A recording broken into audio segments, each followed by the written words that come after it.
네, 굿모닝 인포맥스 함께하고 계십니다. 이제 리더스 인덱스 박주근 대표 모셔서 이야기 계속 좀 이어가 보겠습니다. 대표님 안녕하세요. 네, 안녕하세요.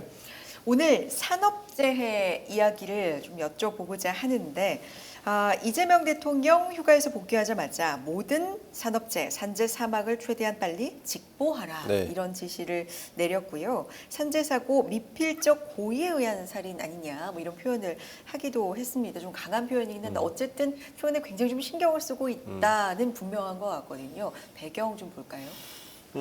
이재명 대통령은 네. 이제 그 커리어가 역대 대통령과 좀 다르죠.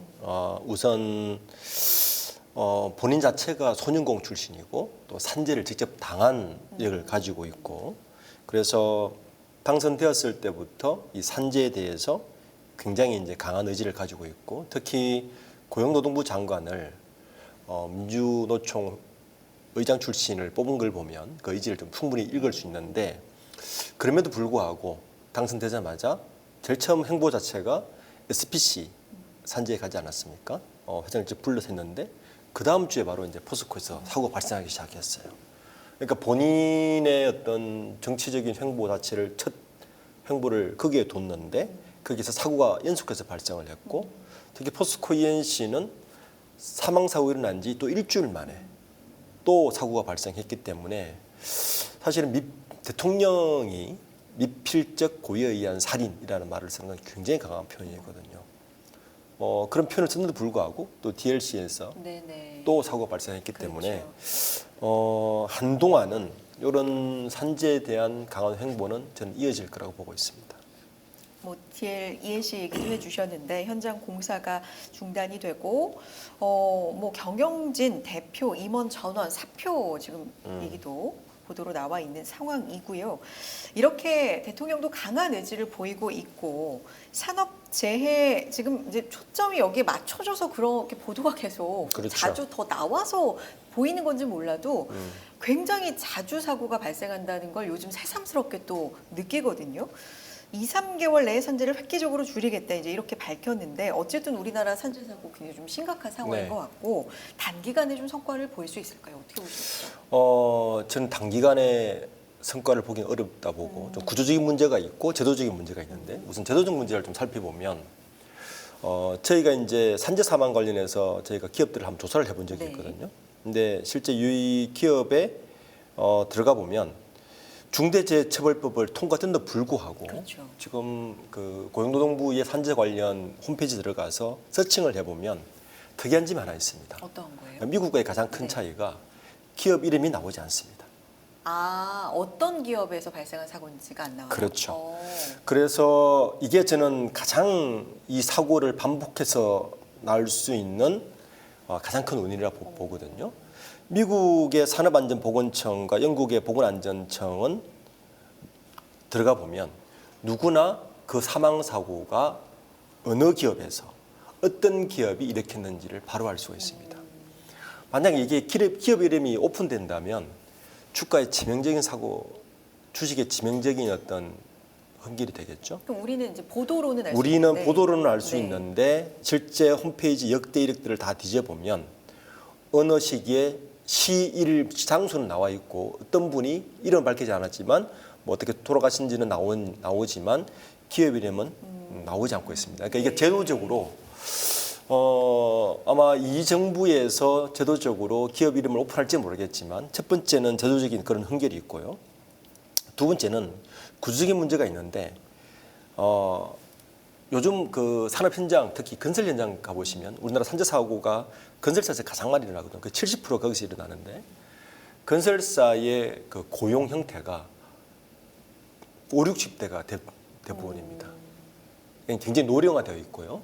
그리고 더 큰 문제는 이제 여전히 이제 고치지 않는 거는 이 하청의 재하청의 하청 구조 이 두 부분의 문제가 있다 보니까 건설사 입장 이런 거죠. 건설사는 이 시공을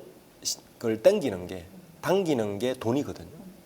코스트 직접 인간되어 있기 때문에 이런 구조에서 시공을 당기기가 쉽지가 않으니까 시공을 당기라고 채질할 것이고 이런 사고가 분변에 발생할 수 있는 구조적인 문제도 하나 가지고 있는 거죠.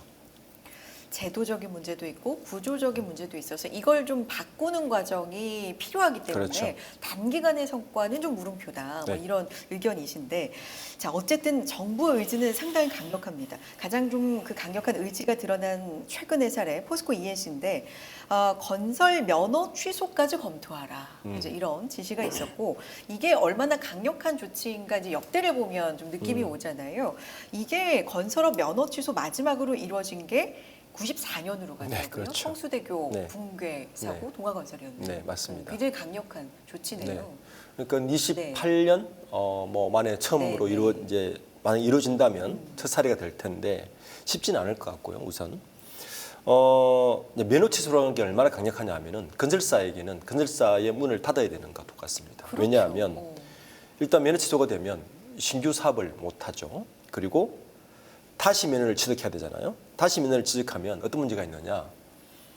광급 공사를 못 합니다. 광급 공사 자체는 원래 건설 이력이 있어야 가능한데, 그러니까 관에서 하는 그렇죠. 공공, 관에서 하는 네. 공공공사를 하지를 못합니다. 포스코 ENC 같은 경우는 우리가 알고 있는 유명한 건물이 뭐 파크원, 포스코 ENC, 그다음에 이제 인천의 송도 관련 개발 건이라든지 여러 가지를 사실 많이 있고, 현재도 100여 건의 공사를 진행 중에 있단 말이에요. 이제 건설 면허 취소가 돼버리면 일단 회사가 문을 닫아서 다시 회사를 만들어야 되는 것과 똑같기 때문에 공공건설은 사실은 전혀 수주를 하지 못하고, 그러니까 면허를 다시 딴다고 해도 그렇죠. 그 이력이 없기 때문에 그렇죠. 관급 공사를 아예 아예 수주를 못하는 거죠. 그래서 사실 건설사는 너무 치명적이라서 뭐 정부에서 시행령을 내리더라도 계속 뭐 행정 소송이라든지 여러 가지를 하겠죠. 실질적으로 보면 우리 기억하시지만 광주 화정동에서 일어났던 붕괴 사고, 아파트 붕괴 사고, 아이파크죠. 현대산업개발 건설인데 이때도 원스트라이크 아웃제를 도입하겠다라고 사실은 그 당시 발표도 했고 했으나 법 개정은 여전히 국회에서 맴돌고 있습니다. 그 정도 사고가 일어났는데 불구하고 그때 시민 3명이 죽었고 근로자 5명이 사망했습니다. 네, 그런데도 불구하고 이랬단 말이에요. 네네.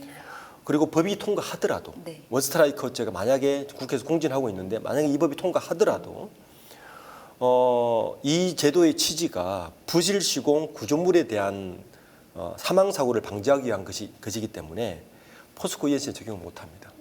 좀 사례가 좀 다르다. 다르죠. 예. 그래서 설사 네. 정부에서 영업 정지나 등록 말소를 지준하더라도 바로 행정처분 들어가겠죠. 이렇게 되면 상당한 시간이 소요될 것으로 보입니다. 네. 어쨌든 취소를 검토하라는 지시 자체가 근데 상당한 어떤 업계에는 긴장감을 줄 수밖에는 그렇죠. 없을 텐데, 현실적으로는 요 절차도 있고 뭐 사례도 있고 해서 현실적으로 이게 빠르게 이루어질까는 좀 미지수다. 네. 뭐 이런 부분이신데, 어쨌든 기업의 신용도에는 이미 좀 영향을 미치기 시작한 것 같은데, 포스코 ENC 신용 등급이 현재 A+이에요. A+인데 하락할 가능성 제기되고 있고, 뭐 HDC 현대산업개발, GS건설 뭐 강등된 사례도 또 있었고요. 포스코 ENC 지금 상황은 어떨까요? 그럼 강등 가능성이 좀 높은 상황인가요? 네. 굉장히 높다고 봐야죠. 그래요. 우선 건설사에서 신용 등급은 어떤 의미를 가지느냐? 건설사들은 자기 돈을 가지고 건설을 잘 하지 않죠. 그렇죠. PF를 하거나 네. 어쨌든 은행의 힘을 빌어야 됩니다. 그래서 아마 이번에 정부에서 신용 등급을 얘기 꺼낸 이유가 금융권을 동원해서도 압박을 하겠다는 의미가 읽히는 부분이죠. 지금 GS건설이나 현대산업개발이 강등을 받았지 않습니까? 아마 포스코 ENC도 각오를 해야 될 것 같고요.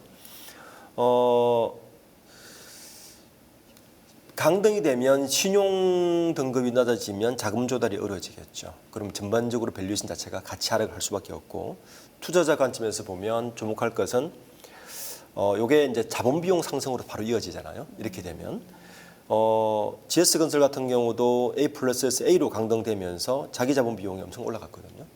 현대산업개발도 마찬가지고. 그러니까 밸류에이션에서 가장 치명적으로 될 수밖에 없고, 거기에다가 정부의 지금 금융위원회를 통해서 또 압박을 하게 되면 상당한 에러를 걷겠죠. 그러니까 어떻게 보면 포스코 ENC는 현재가 가장 위험한 때이다라고 볼 수 있을 것 같습니다. 자금 조달이 가장 좀 치명적인 어려움일 것이다. 지금 상황을 좀 한번 점검을 해보면 포스코 ENC 정의민 사장 사의를 표명한 지 일주일 만에 새로운 사장이 또 임명이 됐고, 이 출신을 보면 그룹 안전 특별진단 TF 팀장 출신이거든요. 네. 이것도 좀 지금 상황에서는 의미가 있지 않나 싶기도 하고요. 이분이 어떤 출신이냐면은 포스코에는 네. 좀 특이한 그 직책 하나가 있습니다. 네. 그러니까 포스코에는 이제 뭐 광양제철 소장, 포항제철 소장이 제일 높은 자리잖아요. 이 부소장 자리에 누구를 앉히느냐면은 2019년도부터 안전사고 하도 많이 일어나니까 안전환경부소장 자리를 만들었습니다. 이번에 그 이제 정희민 사장이 퇴임하고 송치영 부사장이 퇴임인데 이 송치영 부사장이 바로 포항제철소 안전부소장 출신입니다. 네, 그런 의미가 있는 거죠. 네.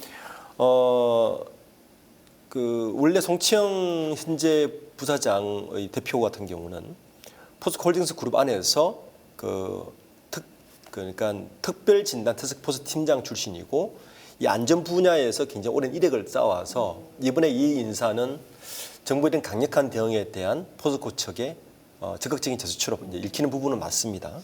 근데 이제 물론 이분은 포스코 내부에서 근무를 해서 그 설비 생산 관련 쪽에 근무하다가 건설사 경험은 없어요. 그러다 보니까 지금 건설 영업이 중요한 것이 아니다. 지금은 어떻게든 이 정부의 안전 사고에 대해서 어떻게든 포스코가 이 위기를 돌파해야 되고 특히 또 하나 중요한 대목은 포스코 그룹 회장이 1차 사고 때는 입장 표명을 하지 않다가 2차 사고 때, 두 번째 사고 때 현장 방문해서 입장 표명을 했어요. 그러니까 일부에서는 좀 늦은 감이 있지 않느냐, 회장 입장에서.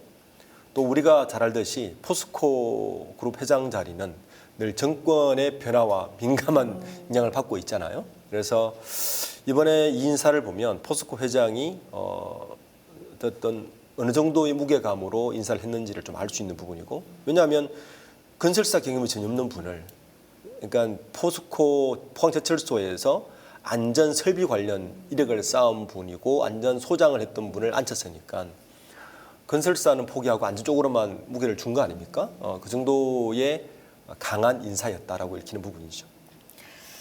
근데 이게 아까도 대표님 말씀해 주셨지만 건설 업계 전반에 좀 아주 근본적인 문제가 있다라는 네. 생각이 드는 게 중대재해법 시행 이후에 사망자가 가장 많은 업종이 어딘가를 네. 보면 상위 10개사 중에서 건설사가 7개나 맞습니다. 되거든요. 예. 그러니까 사망자가 많은 10개사 이렇게 쭈루룩 나열해 봤을 때 7개가 건설사라는 거예요. 건설 현장의 특성상 뭐 장비도 많고 좀 위험할 수도 있고 물론 그런데 그럴수록 이제 좀 더 조심해야 되는데 이게 사고로까지 이어진다 이게 뭐 이런 얘기인데 하청 구조도 많이 지적이 되죠. 네. 가장 중요한 부분이죠. 네, 네.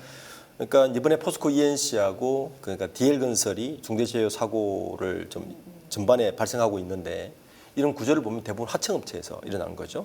그러니까 하도급과 제하도급 업체에서 이러다 보니까 건설사는 가장 중요한 게 공기지연입니다. 공기지연. 얼마나 건설 일정을 당기느냐. 그 안에 그렇죠. 네. 그걸 공기라 그러는데 그 건설 기간을 그 기간 안에 완수하는가가 첫 번째고 그리고 기간을 당기면 당길수록 코스트가 줄어서 이익이 올라갑니다. 그렇죠. 예. 공사 기간이 길어진 그게 다 돈이니까. 돈이니까. 기업 그래서 입장에서는. 네. 건설사를 수주한 건설사 본청 입장에서는 네. 닥달할 수밖에 없는 구조죠. 빠르게. 예, 그렇죠. 근데 문제는 뭐냐면 최근 우리나라 건설 현장을 가보면 아까도 제가 잠깐 말씀드렸지만 대부분 고령화가 문제고요. 고령화된 분들의 현장에서의 속도는 숙련도는 절대 모를지언정 빠르지가 않고 두 번째는 현재 우리나라 건설 현장은 중국 분들이나 외국인들이 없으면 우리나라 건설 현장 돌아가지가 않습니다. 그러니까 하청, 제하청 구조로 가다 보고 코스트는 낮아야 되고 공기는 빨라야 되고 굉장히 구조적인 문제가 복잡하게 얽혀 있어서 건설업에서 사고가 많이 발생할 수밖에 없는 구조적 문제를 안고 있습니다. 그래서 근데 문제는 외국은 그럼 하도급 하지 않느냐? 하도급 합니다. 미국은 외국에도 다 당연히 하도급을 하죠. 하도급 자체가 문제가 아니라고 보는 이제 전문가 의견이 있어요. 그럼 어떻게 해결할 것이냐? 근데 해외에서는 공정별 하도급 인력 구조가 일반적입니다. 공정별로, 공정이 모듈로 분리되어 있는 거예요. 그래서 하도급 어떤 차이가 있는 거예요? 그렇죠. 그러면 공정별로 분리되어 있으면 네. 하도급을 통으로 주지 않고 네. 그 공정별로 주면 네. 책임 소재에 대해서 명확하고 제가 지난 시간에 한번 이야기했지만 우리가 이번에 노동법 바뀐 거 보면 노란봉투법을 네. 보면 이제 그 책임 소재에 대한 명확한 네. 규정이 있잖아요. 네. 하도급에 제하도급을 주다 보면 책임 소재가 여기서 묶여 버리는데 공정별로 주면 이 건설 본청이 책임감이 높아지는 거죠. 그 방법이 있고, 그리고 이 공정별 그 하도급을 줄 때도 공정별 고도의 기술과 장비가 별도로 필요한 걸 규정을 해놓고 현장 규모와 기간이 딱 제한되어 있습니다. 그러니까 책임 소재와 전문성이 잘 분리되어 있다. 이제 우리나라 건설사도 이 정도 수준 올라가야 되지 않느냐가 이제 방법이고, 그래서 우리나라의 이런 사고의 가장 큰 원인은 바로 그 제하도급의 문제거든요. 하도급의 문제는 아니고 그러니까 외국처럼 하도급을 공정별 전문 분야별로 주면 책임 소재와 감독 소재가 명확해서 사고 리스크가 줄지만 사실은 가장 큰 원인은 이 제하도급의 문제거든요. 그러니까 원도급사가 네, 네. 원천 기술 네. 건설사고 1차 하도급까지는 전문 건설사까지 하는데 문제는 2차 하도급은 작업 판장 중심이거든요.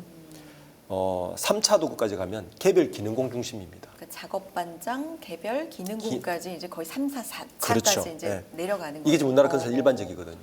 그러니까 감독 기능의 저하, 그리고 전문성의 저하, 코스트의 낮음 이런 것을 이제 이 구조적 문제를 안고 있는 거죠.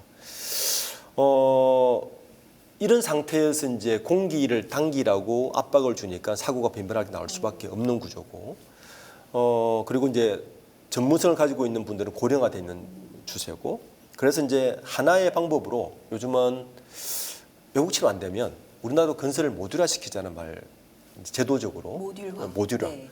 그러니까 외국처럼 공정을 모듈화 시키고 모듈화 전문 건설사를 만들고, 모듈화라는 건 쉽게 말하면 어떻게 하자는 거예요? 예를 들면 콘크리트를 전문으로 탓을 하는 모듈화. 뭐 공정 여러 가지가 있지 않습니까?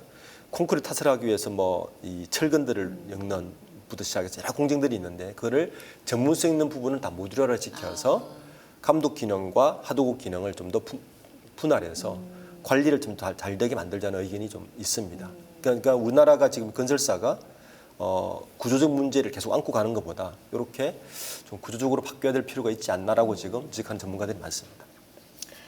뭐 한두 가지가 아니네요. 이렇게 그렇죠. 따져가다 보니까 자 그런데 건설업뿐만 아니라 제조업에서도 뭐 심각한 문제 대표적으로 이제 SPC 네. 그룹인데 뭐 산재 사고 났다 어딘데 SPC야 또 네. 이런 상황이거든요. 네. 그러니까 굉장히 자주 들려와요. 그래서 어느 정도인지를 봤더니 SPC 주요 6개 계열사에서 최근 5년간 매월 15건이 넘는 사고가 나왔다. 이런 통계가 있거든요. 이 SPC 그룹은 좀 심각해 보이긴 하네요. 초기에 우리가 미필적 네. 사망이라고 미필적 고의한 사망이라고 말씀을 드렸는데 사실 SPC 그룹이 딱 맞는 저는 걸 봐요. 반복적으로 5명이 죽었고 그 노동자가 계속 사망 사고가 발생하고 있고 반복적으로 발생하고 그러니까요. 있고 있는데도 왜 고쳐지지 않느냐? 그 실제 뭐 우리가 다 언론 뉴스로 봤지만 네. 이재명 대통령이 현장에서 회의를 같이 했잖아요. 허영윤 회장과 같이 회의를 했잖아요. 가장 큰 문제는 이런 것 같아요. 거기 이제 저도 회의를 생방송으로 그리고 녹화한 걸 쭉쭉 봤는데 그게 지금 3조 2교대로 근무하고 있거든요. 3조 2교 되면 12시간 근무입니다. 12시간 근무. 그러니까 4일간 12시간씩 근무합니다. 그리고 4일간 12시간씩 근무하고 3일은 신용주던데 그러니까 4일 동안 매일 그렇죠. 12시간씩 맞교대를 하는 거죠. 하고 예. 3일은 기계는 쉬고. 24시간 돌아가야 되니까 4일간은 12시간 맞교대를 돌아가고 근데 이제 문제는 야간에 들어오시는 분들 주로 사고 발생하는데 이게 야간에는 반복적인 일이잖아요. 이게 아주 반복적이고 그런 그냥 일들도 많죠. 네. 그러니까 네. 졸음이 올 그럴 수가 수 있죠. 그래서 이제 기임 사고에서 발생하는 건데 그러면 12시간씩 일하면 힘들고 졸리고 당연히 쓰러지고 하는 사고가 반복했었는데 왜 안 고치느냐? 이제 SPC 주장은 이런 거였습니다. 8시간씩 상교대를 해야 되는데 왜 안 하느냐? SPC 주장은 8시간 상교대를 하면 임금이 낮아진다. 임금이 예. 그러니까 8시간 일하고 4시간은 교대 근무를 하게 그 추가 근무를 하면 1.5배의 수당을 받게 되거든요. 그러니까 임금이 낮으면 그 자리에 일할 사람이 없다. 그래서 12시간씩 막교대로 높은 임금을 그나마 상대적으로 높은 임금을 주고 사람 뽑을 수밖에 없는 구조다라고 이야기하는데 이게 사실은 설명이 충분하지는 않죠. 그러니까 안전이 우선이지. 이제 경영자의 입장을 그대로 이제 드러난 거예요. 안전이 우선이지 그걸 단순히 인사의 문제, 그 코스트의 문제로만 받아들이는 것이 문제다라고 해서 실제 이재명 대통령과 그 면담 이후에 이재명 대통령은 노동자 출신이니까 그걸 잘 알고 있죠. 그래서 막교대가 문제다라는 걸 지적을 했고 그에 대해서 심도 있게 이야기를 했고 그 8시간 초과 야근 폐지를 실시했고 그래서 10월 1일부터 상교대로 돌리는 걸로 아마 지금 바로 진행한 걸로 알고 있습니다. 물론 임금이 준다 이거는 노동자 입장에서도 근로자 입장에서도 뭐 반가울 일이 아닐 수 있어요. 그렇죠. 그렇지만 어쨌든 안전하고 직결되는 거니까 그러면 임금을 안 줄이는 쪽으로 안전도 높일 수 있는 방법을 고려를 했어야 되는 게 아닌가라는 생각이 일단 단순하게는 그렇죠. 좀. 네, 네. 그렇게 접근했어야 되는데 그러니까요. 단순히 생산성과 사람을 쉽게 뽑는 방법만 그러게요. 고민했던 거죠. 그래서 중대재해를 낸 기업 어떻게 벌을 줄 것인가 뭐 이런 부분 방안들에 100억 원 과징금 부과 법안이라든가 뭐 매출액의 3% 수준까지 과징금 부과 여러 가지 얘기가 좀 있기는 있습니다. 타격이 아무래도 기업 입장에서 있을 수밖에 없는 뭐 벌금이자. 네. 저는 물론 이런 그 과징금도 하나의 방법이긴 한데 네. 제가 초대 설명드렸듯이 좀 구조적인 문제, 제도적인 문제를 손을 봐야 된다. 근데 기업 입장에서 과징금도 무섭긴 무서우니까. 그렇죠. 과징금도 그렇죠? 무섭죠. 근데 저는 장기적으로 보면 네. 과징금보다 더 시급한 것은 대도적으로 기업들을 오픈시켜 줘야 된다. 어. 사고 난 기업을 계속 게시판에 띄워서 보게 만들어야 된다. 아까 초반에 말씀해 주신 네. 것처럼 그게 명시를 해야 된다. 명시하는 게 상당한 부담감이거든요. 특히 이제 우리가 지금 좀 잠잠해지긴 했지만 ESG로 들어오는 외국인 투자자라든지 이런 곳에 보면 그런 사고들을 쉽게 보진 않거든요. 투자자 입장에서는. 그래서 일단은 기업을 명시해 주는 걸 제도적으로 이건 가장 쉬운 방법이잖아요. 이건 고용노동부에서 그냥 하면 되는 거예요. 그래서 이걸 먼저 하는 게 저는 가장 효과적일 것이다. 과징금으로 안 되면 또 과징금을 더 높일 겁니까? 뭐 이런 식의 논란이 있거든요. 물론 징벌적 손해배상이 현재로서는 효과적일 수도 있어요. 그런데 이게 이제 그 100억이 뭐냐면 손해액의 5배를 넘지 않는 범위 내에서 배상 책임을 진다고 되어 있거든요. 5배. 그럼 손해액을 어떻게 평가할 것인가에 대한 논란도 있을 것이고 그래서 현재는 좀 정부의 논의 중에 이런 것 같아요. 그 과징금을 신설해서 과태료를 강화하는 거, 100억까지 올리는 거, 그다음에 영업정지, 공공입찰 제한 규정 강화하는 거 이런 건데 저는 가장 쉬운 거는 일단 기업을 오픈해주라. 그러니까 기업들이 옛날에는 정부의 어떤 제도라든 정부의 과징금이 좀 무섭지만 사실은 상장사들은 투자자들이 더 무서울 수 있거든요. 그렇죠. 네. 그럴 수 있죠. 그러니까 ESG나 여러 가지 좀 네. 국민연금이라든 네. 투자할 때 네. 정부의 이런 이력들을 충분히 네. 검토하고 투자에 반영하도록 하라. 이게 저는 가장 빠르게 효과적일 수 있지 않느냐 생각이 듭니다.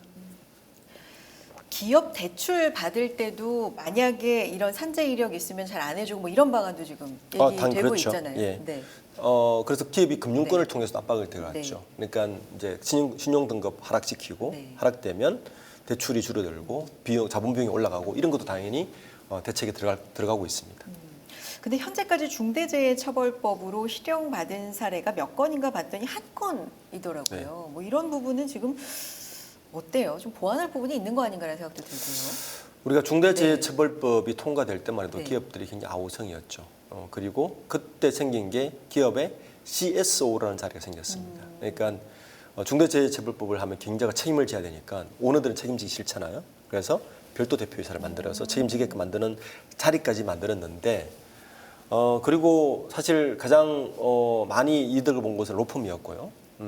그래서 그런지 처벌받은 것은 단 한 건. 그러니까 지난 5월까지 그 중대재해처벌법을 통과시키고 나서 선고된 그 중대재해 사건이 44건입니다. 44건 중에서 한 건 있고 이 44건 중에서 대부분 중소기업이에요. 70%가 중소기업이고 대기업은 단 5%, 두 네. 건밖에 없습니다. 그러니까 이게 뭐냐면 다 하청의 재하청 구조였기 때문에 그렇습니다. 말씀하신 이 구조적인 문제가 다 엮여 있네요. 네. 알겠습니다. 오늘 여기까지 드려야 될 것 같고요. 오늘 산재에 대한 이야기, 여러 가지 사고가 좀 많이 나오고 있는 가운데 뭐 정부의 대응, 앞으로의 지켜볼 부분들 이야기 좀 나눠봤습니다. 리더스 인덱스 박종훈 대표 함께했습니다. 고맙습니다. 네, 감사합니다.